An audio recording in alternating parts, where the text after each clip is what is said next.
Olá, sejam bem-vindos a mais um vídeo do nosso canal. E nesta semana nós estamos estudando a lição de número 12 da classe dos adultos, a revista do segundo trimestre de 2025, com o tema E o Verbo se fez carne, Jesus sob o olhar do apóstolo do amor. E o comentarista desta revista é o nosso pastor Elianai Cabral. O título da lição que nós estamos estudando esta semana é Do Julgamento à Ressurreição. Muito obrigado por você estar conosco. Eu sou o André, o seu professor da Escola Bíblica Dominical. Se você ainda não é inscrito em nosso canal, inscreva-se em nosso canal Palavra EBD e faça parte da nossa classe preparatória. Toda semana nós postamos vídeos relacionados com o assunto da lição que estamos estudando naquela semana e também uma pré-aula para você poder estar aí informado, preparado para a ministração da aula ou para acompanhar e participar da aula. Vamos lá! Texto áudio da nossa lição. E quando Jesus tomou o vinagre, disse: Está consumado. E inclinando a cabeça, entregou o Espírito. João capítulo 19, verso 30. A verdade prática da lição que nós estamos estudando diz o seguinte: na cruz, Jesus triunfou sobre o pecado. Na ressurreição, conquistou a vitória sobre a morte.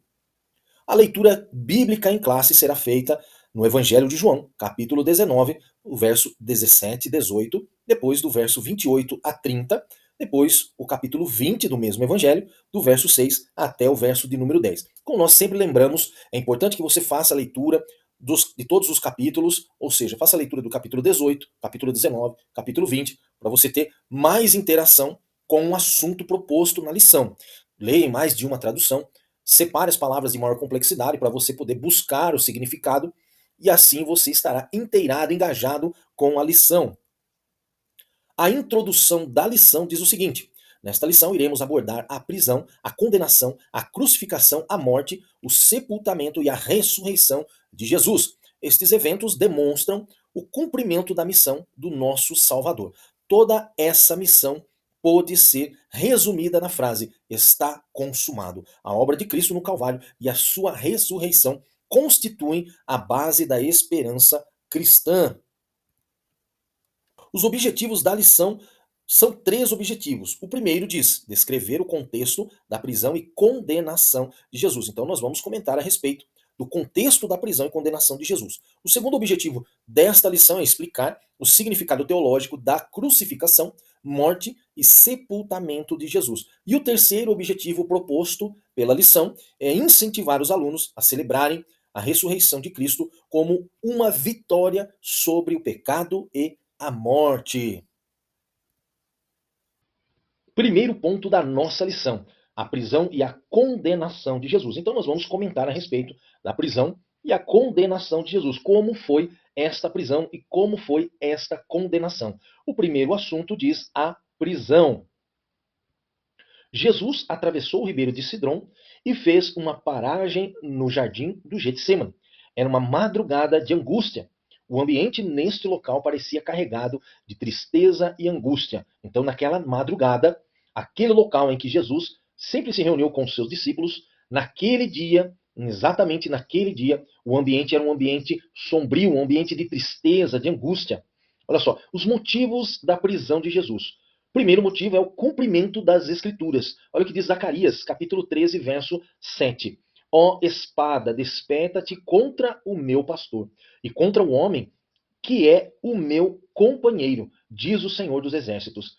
Fere ao pastor e espalhar-se-ão as ovelhas, mas volverei a minha mão sobre os pequenos. Então, a prisão de Jesus, a sua morte era justamente para cumprir esta profecia, e com isso espalharia todas as ovelhas do rebanho de Jesus. Mas o Senhor volveria a sua mão sobre todos eles. Também o outro motivo era a ganância e o ciúme. Então havia também um sentimento de ganância e ciúme por parte dos judaizantes, dos fariseus, por isso que pediram a cabeça de Jesus. Outro motivo também, motivos políticos, porque muitos acreditavam que Jesus estava se levantando como um líder político e isso ameaçava o governo dos fariseus. Também traição. Havia um motivo de traição por parte de um que estava no meio, que fazia parte dos discípulos de Jesus. Olha só, o Salmo capítulo 41, verso 9 diz assim: ó, até o meu próprio amigo íntimo, em quem eu tanto confiava, que comia do meu pão, levantou contra mim o seu calcanhar. Então nós vemos que tudo isso não aconteceu meramente ou por um acaso, mas haviam passagens e profecias que justamente naquele momento estavam se cumprindo. Olha só, o preço da traição. Qual foi o preço da traição? Então, o preço da traição foi 30 moedas de prata. E havia também uma profecia envolta a isso. Zacarias capítulo 11, verso 12 diz: Porque eu lhes disse, se parece bem aos vossos olhos, dai-me o meu salário, e se não, deixai-o. E pesaram o meu salário, 30 moedas de prata. Então Judas, ele traiu Jesus por um dia de trabalho, que é o equivalente, né, na época, 30 moedas de prata. Estratégias para a confirmação da traição. Qual foi a estratégia para se confirmar essa traição com a prisão de Jesus? Um beijo traiçoeiro. Então, a estratégia utilizada por Judas para que pudesse então prender Jesus foi justamente um beijo traiçoeiro. Lucas capítulo 22, verso 47 e 48 nos diz: E estando ele ainda a falar, surgiu uma multidão. E um dos 12, quem? Judas, que se chamava Judas, ia adiante dela. E chegou-se a Jesus para o beijar. E Jesus lhe disse: Judas, com um beijo traz o filho do homem. Jesus passou por dois julgamentos. O primeiro julgamento foi: Jesus foi conduzido até Anás, o sumo sacerdote e sogro de Caifás, para ser interrogado, que eram os juízes judaicos, né, daquela época. Depois, Jesus foi julgado pela segunda vez, pois os judeus, como eles não poderiam efetuar um julgamento naquelas circunstâncias, eles apelaram então para o Império Romano. E aí então levaram Jesus para ser julgado por Pilatos, um juiz romano.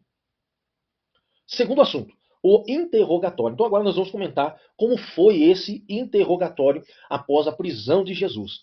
Olha só, a acusação e a preferência judaica. Inicialmente, Pilatos questiona as acusações dos judeus contra Jesus. Isso no segundo julgamento, que foi mais determinante. Então achamos melhor não comentar a respeito do primeiro, mas porque foi rápido, mas nesse daqui que foi justamente o julgamento mais decisivo, né? Julgamento decisivo. Então, Pilatos ele questionou as acusações dos judeus porque ele não via tais acusações a respeito de Jesus. Olha só, após ser detido durante a madrugada e passar pela casa do sumo sacerdote Caifás, Jesus é levado a Pilatos pelos judeus que buscam a condenação do governador romano. Ou seja, queriam matar Jesus, mas não queriam sujar as suas mãos com Jesus. Pilatos, no entanto, preferia que os próprios judeus julgassem Jesus de acordo com as suas leis. Mas, de acordo com as leis dos judeus, eles estavam totalmente errados em sua condenação, a condenação que estavam promovendo a Jesus. Olha só, a tentativa de Pilatos e a escolha de Barrabás. Na tentativa de diminuir a opressão política exigida pelos judeus, Pilatos cede à hostilidade da multidão que se fez em volta desse julgamento. Pilatos oferece a escolha entre Jesus e Barrabás. Por quê? Sempre durante a festa, né, da Páscoa, estando um preso, sendo ele judeu, nas mãos do Império Romano, o Império Romano permitia a soltura deste preso para atender às necessidades dos judeus. Mas no caso de Jesus, preferiram então um criminoso a soltarem um inocente. Barrabás era um criminoso conhecido e o povo opta por libertá-lo, mantendo a exigência da crucificação de Jesus.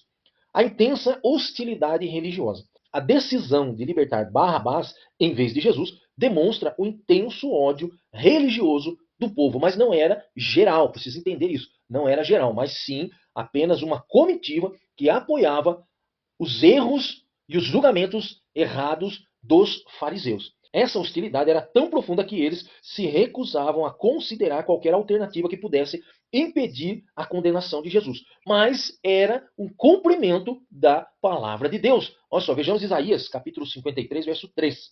Era desprezado, o mais rejeitado entre os homens, homem de dores, experimentado nos sofrimentos, como um de quem os homens escondiam o rosto, era desprezado, e não fizemos dele caso algum. Então, todo esse desprezo já era o cumprimento da profecia. Terceiro assunto, a condenação. Agora nós vamos comentar, né, de uma forma bem resumida, a respeito da condenação em si de Jesus Cristo. Obviamente que foi uma condenação totalmente fora dos preceitos, das leis judaicas. Totalmente equivocado, totalmente sem nexo algum. Olha só. O açoitamento e a humilhação de Jesus. Pilatos ordenou que Jesus fosse açoitado, um castigo brutal. Ou seja, esse castigo era justamente para mostrar o seu poderio e empreender um medo no povo, mostrando que ninguém poderia ir contra a vontade do Império Romano. A execução com um chicote de tiras de couro que continham pedaços afiados de ossos ou pedras. Esse açoitamento resultou em ferimentos profundos e dilaceração da carne de Jesus. Olha só, João capítulo 19, verso 1 e 2 diz: Pilatos, pois, tomou então a Jesus e o açoitou. Mas era o cumprimento das profecias anunciadas por Zacarias, por Isaías e tantos outros profetas. Era necessário que Jesus passasse por tudo isso. Olha só, e os soldados, tecendo uma coroa de espinhos, lhe a puseram sobre a cabeça e lhe vestiram roupa de púrpura, ou seja, uma roupa vermelha. A coroa de espinhos, escárnio da realeza. Após o açoitamento, os soldados romanos intensificaram a humilhação de Jesus. Uma coroa de espinhos afiados em sua cabeça, servindo como uma forma de zombar de sua suposta realeza. Nos interrogatórios, Pilatos perguntou para Jesus se ele era rei dos judeus. E Jesus respondeu: Para isso eu vim ao mundo. E aí então houve essa confirmação que Jesus era o rei dos judeus. E por conta disso, uma forma de zombaria, fizeram essa coroa de espinhos para machucar a cabeça de Jesus e ao mesmo tempo fazer uma zombaria em relação ao título de rei, rei dos judeus. Um ato de escárnio público. Um ato de escárnio público. Cumprimento da profecia e assunção das dores. Nesse momento de sofrimento extremo, Jesus cumpriu a profecia de Isaías, capítulo 53. Ele assumiu sobre si as enfermidades e dores da humanidade. E também o seu sofrimento físico e emocional foi um sacrifício em nome da humanidade. Então, tudo que Jesus sofreu, sofreu por causa da humanidade. Isaías capítulo 53, verso 4 a 5 diz: Verdadeiramente ele tomou sobre si as nossas enfermidades e as nossas dores levou sobre si. E nós o reputávamos por aflito, ferido de Deus e oprimido.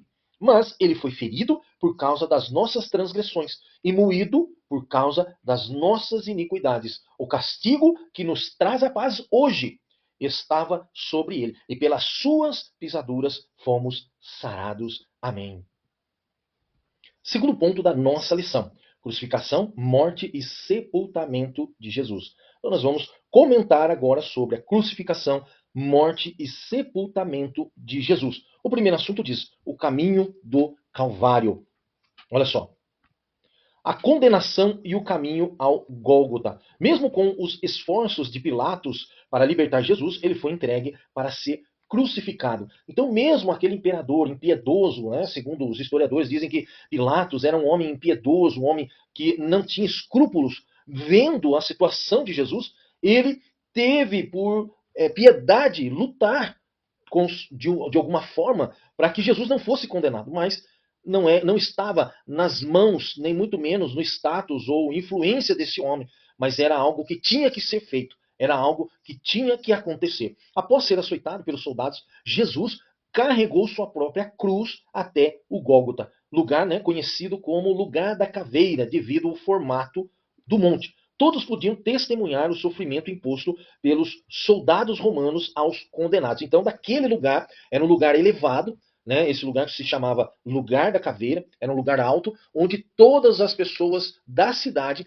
conseguiam ver, ou melhor, assistir de camarote, a execução dos condenados. Olha só, João, capítulo 19, verso 16 diz: Então, consequentemente, entregou-lhe para que fosse crucificado. E tomaram a Jesus e o levaram. A crucificação e os criminosos. Os evangelhos sinóticos, que é Mateus, Marcos e Lucas, detalham os eventos da crucificação de Jesus.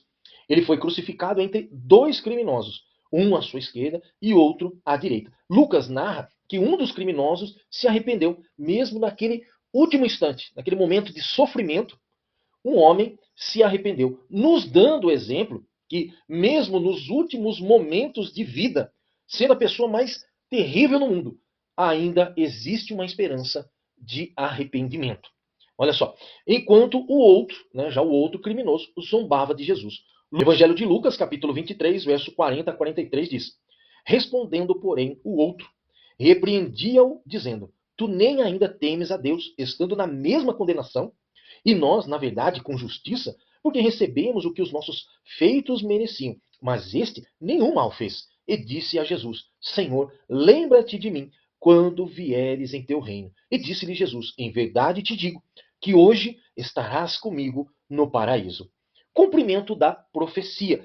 A presença dos criminosos ao lado de Jesus durante a crucificação cumpre também outra profecia dentro do mesmo capítulo do livro de Isaías, que é o versículo 12 do capítulo 53 do livro de Isaías, que diz: Por isso lhe darei a parte de muitos, e com os poderosos repartirá ele o despojo, porquanto derramou a sua alma na morte e foi contado com os transgressores. Mas ele levou sobre si o pecado de muitos e intercedeu pelos transgressores. Segundo assunto, a missão foi encerrada. Tudo que nós já estudamos a respeito do Evangelho de João foi justamente para compreendermos que tudo que Jesus fez e o que ele fez justamente cumprindo a sua missão. Então, esse segundo assunto, nós vamos ver a missão que foi encerrada, ou seja, que foi finalizada, foi cumprida, foi realizada, sem nenhuma falta, sem nenhuma obstrução. Jesus cumpriu tudo exatamente como deveria ser feito. Olha só. A sede de Jesus, humana e profética. Jesus, em sua forma humana, experimentou a sede física como a sua última necessidade antes da crucificação. Essa sede, embora momentânea, foi aliviada com vinagre oferecido pelos soldados romanos, não com água. Esse momento demonstra a plena humanidade de Cristo. Não vamos entrar no mérito do porquê usar o vinagre, isso aqui não é isso que a lição quer trazer. O que a lição quer trazer é justamente que Jesus ele experimentou até o último instante a vida terrena como um homem igual a mim e igual a você.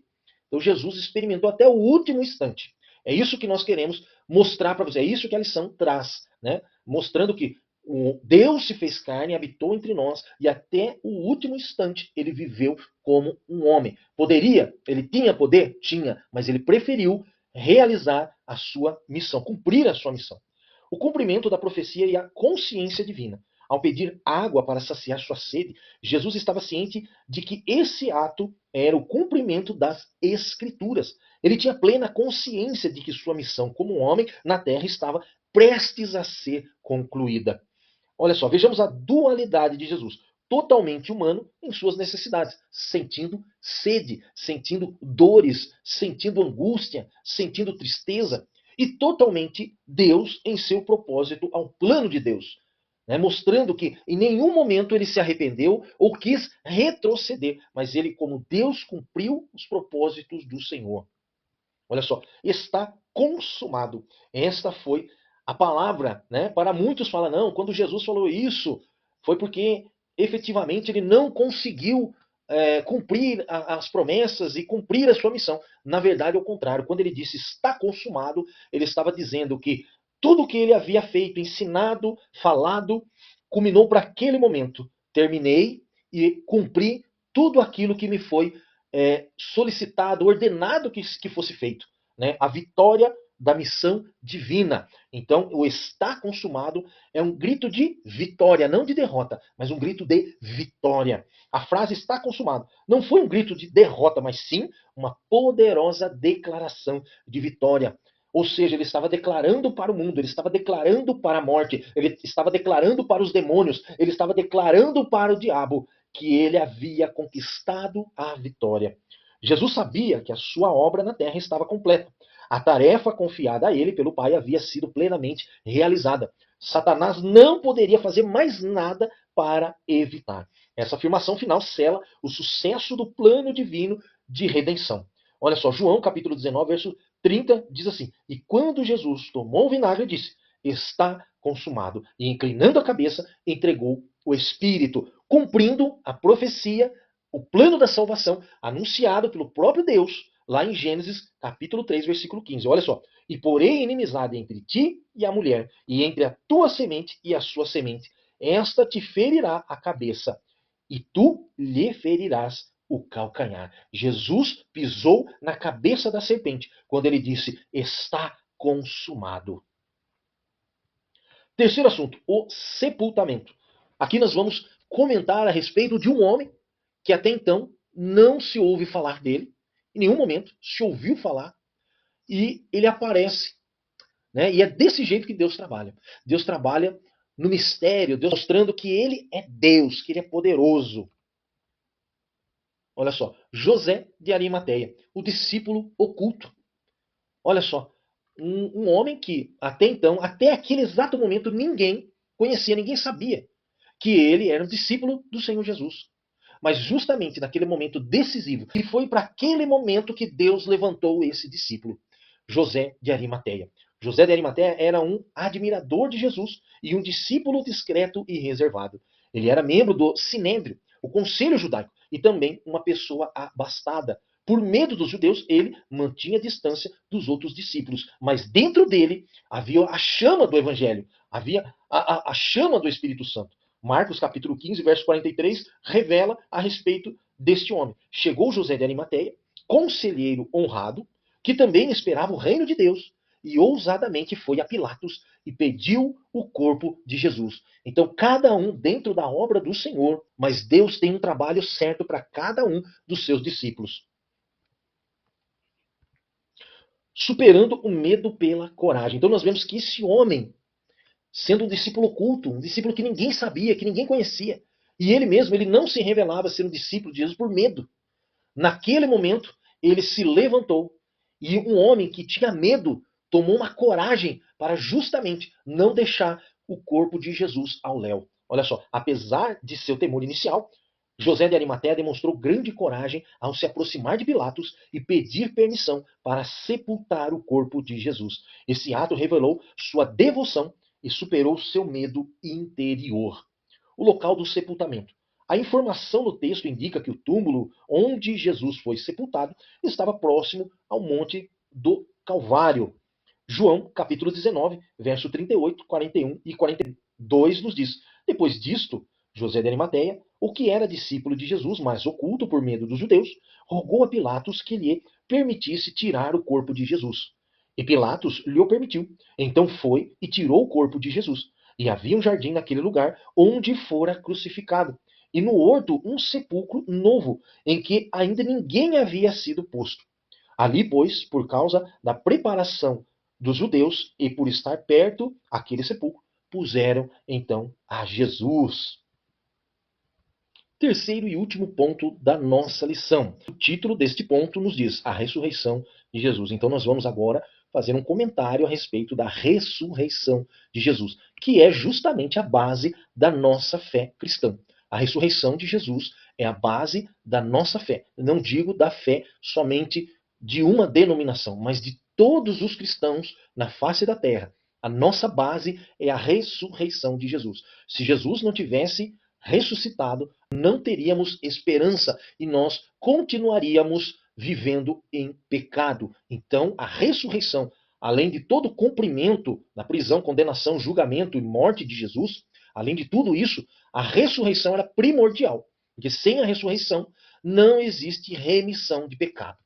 Amém? Então nós vamos comentar a respeito disso. E o primeiro assunto diz: o túmulo vazio.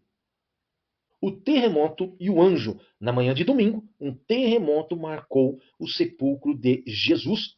Um anjo de Deus removeu a pedra da entrada e sentou-se sobre ela. Este evento sinalizou então a ressurreição de Jesus, pois naquele exato momento seu corpo deixou o túmulo. Nós vemos em outros evangelhos, não é o caso do evangelho de João, porque João ele foca totalmente em Jesus, não dá outros detalhes, mas nos outros evangelhos nós temos outros detalhes, que quando Jesus ele ressuscita nesse terremoto, muitos mortos voltaram à vida e o véu do templo se rasgou de alto a baixo. Então várias outras coisas aconteceram, porém no evangelho de João ele não menciona, ele foca totalmente a sua visão em Jesus Cristo.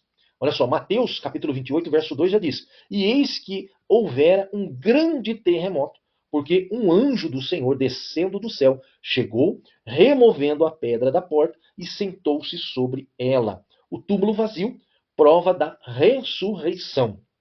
O túmulo vazio tornou-se a principal evidência da ressurreição de Jesus dentre os mortos. A ausência do corpo confirmou que ele havia de fato ressuscitado. Olha só o que o Salmo 16, verso 10 nos diz a respeito disso. Pois não deixarás a minha alma no inferno, nem permitirás que o teu santo veja corrupção. Então, mais uma profecia anunciada no livro dos Salmos e cumprida com a ressurreição do nosso Senhor Jesus. Ele não viu a corrupção. O que é a corrupção aqui nesse caso? É a deterioração do corpo físico. Jesus não passou por isso. Olha só, a visita das mulheres ao sepulcro.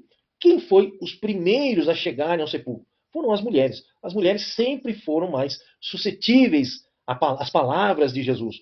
Já os homens eram mais resistentes, agora as mulheres não. E Jesus as amava, as compreendia muito bem. Então, as primeiras pessoas que chegaram até o sepulcro e viram com seus próprios olhos foi as mulheres. Após o sábado judaico, Maria Madalena, acompanhada por Maria, mãe de Tiago, e Salomé, foram ao sepulcro com a intenção de ungir o corpo de Jesus. Ao chegarem, notaram que a pedra já havia sido removida. E entraram, não encontraram o corpo de Jesus, confirmando a condição do túmulo vazio. Marcos, capítulo 16, do verso 1 a 6, nos diz: E passado o sábado, Maria Madalena e Maria, mãe de Tiago e Salomé, compraram aromas para irem ungí-lo. E no primeiro dia da semana foram ao sepulcro de manhã, bem cedo, ao nascer do sol. E diziam umas às outras: Quem nos revolverá a pedra da porta do sepulcro?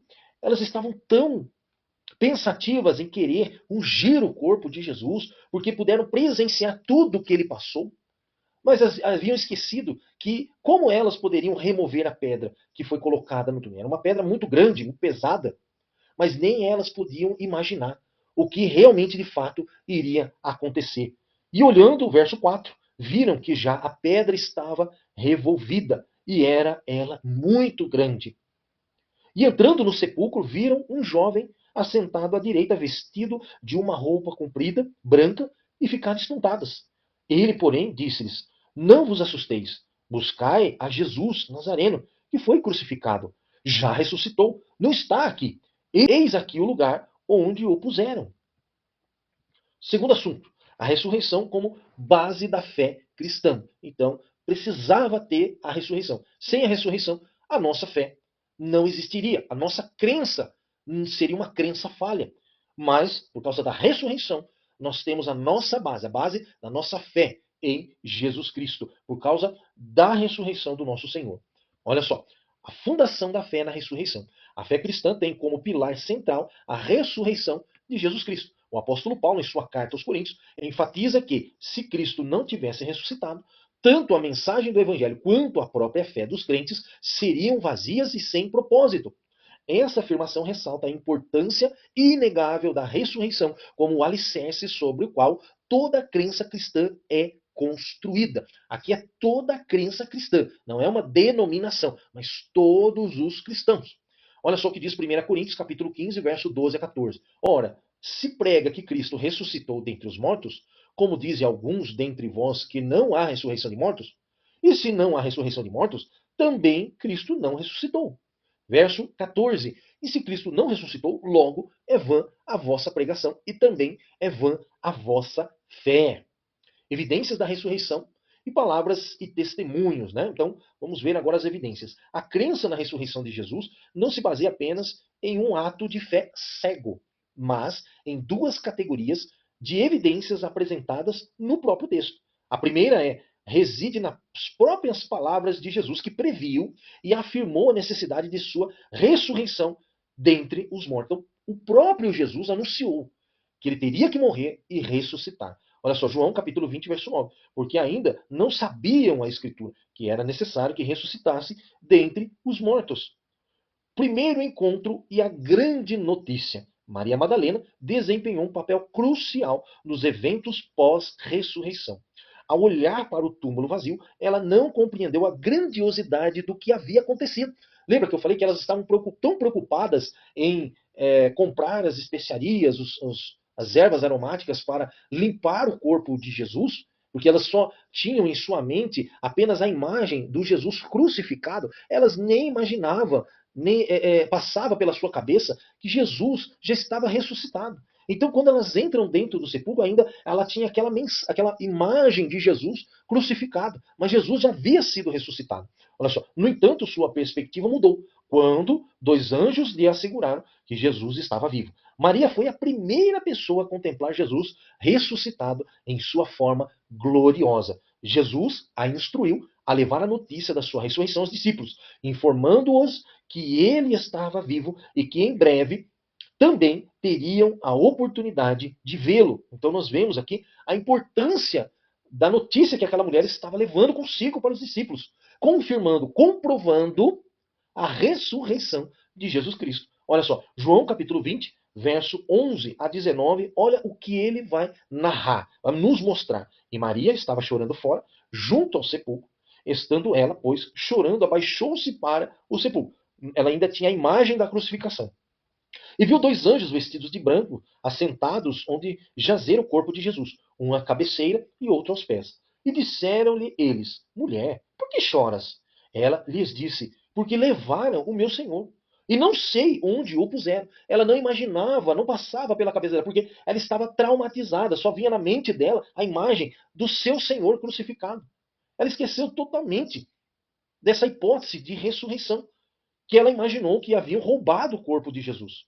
Olha só. E tendo dito isto, voltou-se para trás e viu Jesus em pé, mas não sabia que era Jesus. Mais uma vez, ela só se lembrava daquele momento terrível da crucificação. E Jesus tentando mostrar, os anjos mostrando, olha, mude a sua cabeça, tire esse trauma de dentro de você. Eu ressuscitei, Jesus ressuscitou. E disse-lhe Jesus: Mulher, por que choras? Quem buscas? Ela, cuidando que era o jardineiro e não Jesus, disse-lhe: Senhor, se tu o levastes, dize-me onde o puseste, e eu o levarei. Disse-lhe Jesus: Maria. Ela, voltando-se, disse-lhe: Rabone, que quer dizer mestre. Então, quando Jesus entonou a sua voz, ela reconheceu a voz de seu mestre. E disse-lhe Jesus: Não me detenhas, porque ainda não subi para meu Pai. Mas vai para meus irmãos e dize-lhes que eu subo para o meu Pai e vosso Pai, meu Deus e vosso Deus. Maria Madalena foi e anunciou aos discípulos que vira o Senhor e que ele lhes dissera isto. Chegada, pois, a tarde daquele dia, o primeiro dia da semana, e cerradas as portas onde os discípulos, com medo dos judeus, se tinham ajuntado, chegou Jesus e pôs-se no meio e disse-lhes: Paz seja convosco. Terceiro assunto. O Cristo ressurreto quebra a incredulidade. Então, nós vamos agora ver que Jesus ressuscitado, ele quebra a incredulidade dos discípulos que não acreditavam na ressurreição do seu Senhor. Olha só. Há aparições de Jesus ressuscitado aos discípulos. Mesmo com a incredulidade inicial de alguns discípulos, Jesus apareceu a eles no primeiro dia da semana, trazendo a mensagem: paz seja convosco. Jesus estava dizendo: eu ressuscitei, eu cumpri a missão que eu falei para vocês. Vocês não precisam ficar angustiados, mas traumatizados. A paz seja contigo, porque eu estou convosco. Essas aparições ocorreram antes de sua ascensão ao céu, reforçando ainda mais a realidade da sua ressurreição. O milagre da pesca abundante, outra confirmação da ressurreição de Jesus. Em outra ocasião, Jesus se manifestou novamente a Pedro e a outros discípulos, realizando o milagre da pesca abundante. Esse evento serviu como uma prova inegável do poder do Cristo ressuscitado, dissipando qualquer dúvida que pudesse restar e reconciliando a Pedro. João capítulo 21, versos 6 e 7 diz: E ele lhes disse: Lançai a rede para o lado direito do barco, e achareis. Lançaram-na, pois, e já não podiam tirar pela multidão dos peixes. Então aquele discípulo, a quem Jesus amava, disse a Pedro: É o Senhor. E quando Simão Pedro ouviu que era o Senhor, cingiu-se com a túnica, porque estava nu, e lançou-se ao mar. A superação da incredulidade. Diante de testemunhos tão diretos como o de Maria Madalena, que viu e falou com Jesus, as aparições do próprio Cristo, seria impossível manter a incredulidade. Os discípulos foram confrontados com a vitória de Jesus sobre a morte, tornando-se testemunhas oculares de um evento transformador. Olha só, Atos dos Apóstolos, capítulo 1, verso 3, verso 10, verso 11, olha o que eles nos diz. Aos quais também, depois de ter padecido, se apresentou vivo, quem? Jesus, com muitas provas infalíveis, sendo visto por eles por espaço de 40 dias e falando das coisas concernentes ao reino de Deus. Então Jesus, ainda após a sua ressurreição, permaneceu ainda com os discípulos 40 dias, ensinando ainda o evangelho do Senhor, preparando ainda os seus corações, mostrando então e confirmando a sua ressurreição. Porque Jesus não estava sendo visto apenas pelos discípulos, mas por uma multidão que chegou até Jesus, que foi até Jesus. Olha só o verso 10. E estando com os olhos fitos no céu, enquanto ele subia, eis que junto deles se puseram dois homens vestidos de branco, os quais lhes disseram: Homens galileus, por que estáis olhando para o céu? Esse Jesus, que dentre vós foi recebido em cima no céu, há de vir, assim como para o céu o vistes ir. Jesus sofreu, Jesus foi crucificado, morreu, mas ressuscitou e foi assunto ao céu, mas voltará para buscar a sua igreja. Conclusão da nossa lição. A ressurreição do Senhor Jesus é o evento mais significativo do Novo Testamento. Este acontecimento concretiza a nossa esperança na ressurreição do corpo, tal como está expresso no Credo Apostólico, um importante documento da tradição cristã. Creio na ressurreição da carne. Assim, à luz deste fato, somos encorajados a manter a nossa fé, pois depositamos a nossa esperança naquele que triunfou sobre a morte de forma definitiva. Reveja todos os pontos que nós comentamos. O ponto 1, a prisão e a condenação de Jesus. Ponto 2, crucificação, morte e sepultamento de Jesus.